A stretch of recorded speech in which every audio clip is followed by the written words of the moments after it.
Okay, awesome. Well, it's wonderful to see all of you. Thank you for being here.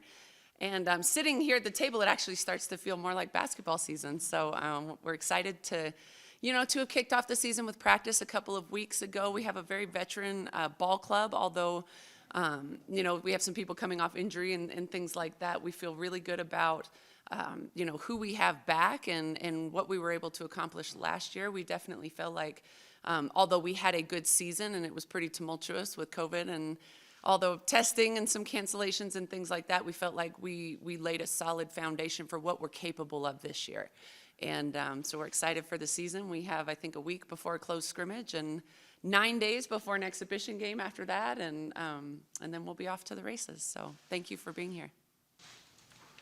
I'm an old Army point guard, and the one thing I love about the women's game is the ball moves, and the ball moves. And I thought there was some big wins. I thought that there was progress last year. I really saw this team starting. I'm a Seal Berry guy, so I'm used to excellent women's basketball, and I think it's close. I mean, will you talk about some of the bigger wins from last year and that confidence? Because I saw that confidence build throughout the year. Do you think that that's going to carry over to this year?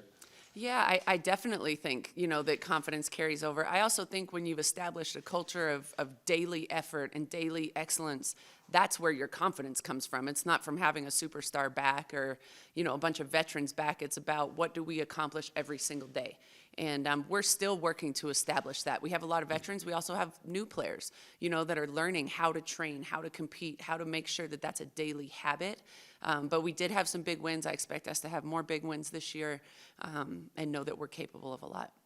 Right. Your first 3 years here, we knew he was going to play point guard for about 38 minutes a game. Yeah. Right? Yeah. But now you've got several who are very capable. What's that competition look like right now with Jalen and Seela and Kendall and just everybody that's in that competition? Yeah, it's a lot of competition. In fact, we were just meeting with Seela. We're having some individual meetings and talking about just the versatility of some of those players. Seela is one that she's playing well at the 1. She also is playing really well at the 2. She also is playing really well at the 3.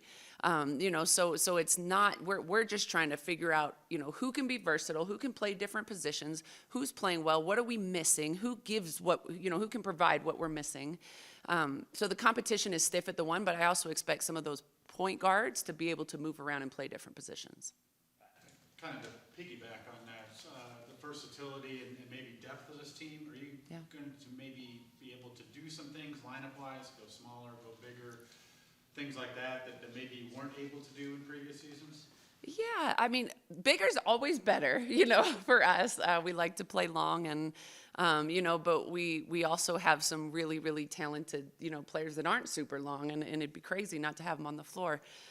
So yes, we have had some players that are playing different positions. Kylie Blackston, is playing multiple positions on the floor right now and is looking really good. Maybe at the 4 a little bit more than the 3, like she did last year. So there's people that are swinging. We're continuing to work to figure out what's the best lineup for us. Do we have different types of lineups? Because you can go big and kind of slow it down, grind it out in the half court. You also can go smaller and faster and play really, really fast. So having depth, having some versatility, again, having veterans sort of impacts all of those decisions. Touching on one of those guards, Kendall Wetta, what have you seen from her so far? And also, how crucial was it to secure one of the best recruits from Colorado? Yeah, we always want to recruit the best players in the state of Colorado to stay home. Players that can help us win a championship need to come to Colorado and be Buffs. She certainly is that player. And so Kendall, just as a young woman, embodies everything that we value. As a coaching staff, we want players that are hardworking, tough, resilient. They excel in the classroom. They excel in their community. They work as hard as they possibly can, and that is Kendall in a nutshell. She also is a really talented basketball player, so the combination of the two is really great. She's playing really well. We worked on press attacks yesterday. She just diced up. Coach T tried to put in a press, and she just diced it up, on her own, and she's playing really well and will be an impactful player. Frida obviously had a really good freshman season last year. Yeah. There's a few games where she would not score, but then she'd come back and score like 20. Yeah. Is consistency the next step for her, or what's kind of the next step for her as a sophomore? Yeah, I think consistency, she actually was, with the exception of those 4 games, and they were back-to-back, and then, like you said, went for 20, and back-to-back. other than that, she had a really great year and was really consistent. But yeah, for Frida, the biggest thing is getting healthy. You know, she struggles with her health a little bit. And so for us, trying to limit the impact of practice on her body, making sure that, you know, our staff is able to get her in a place where she feels really good, you know, is going to be the biggest key to Frida's success. But she's playing really well. She looks fantastic. We had a close scrimmage last Saturday. She led us in scoring. She's doing really well. What have you seen out of Maya Hollingshed this summer? Yeah, I mean, it's same old Maya. Like, she had a really great year last year, and she also is having a really great year in practice so far this year. We're seeing more vocal presence from Maya, which we've been asking her to do, you know, since maybe her junior year. As a fifth-year senior, someone who's actually played all 4 years and been very impactful, we need her to coach and be able to help our young players or our new players, and she's doing a really good job of that. You know, I can always see her talking to someone on the sideline, and they're not just shooting the stuff. She's actually coaching them, you know, helping them. They go to her when they have questions, you know, offensively or defensively, and that's a huge key for us. But she looks great. Looking a little bit more big picture, what does it say about the strength of the conference when a team like Stanford wins the national championship, and then, of course, you beat Stanford last Sure. year? Yeah, I mean, I think for years now, the Pac-12 has been the #1 women's basketball team in the country, and this year will be no different. I think we've had 5 teams in the Sweet 16 for, I don't know, 6 of the last 8 years or something.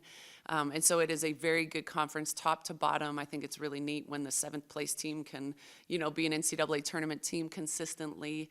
And it's just everyone's really good. You know, there's years where you're like, oh man, we've got veterans and we feel really good about our team. Well, so does everyone else, you know, and not only that, but they've added 3 5-star All-Americans. And so it is tough, no matter who you play, where you play in the Pac-12, it's going to be a tough matchup. And but we chose that. You know, everyone that came to Colorado chose that and wanted to play in the best league in the country, wanted to be challenged day in, day out.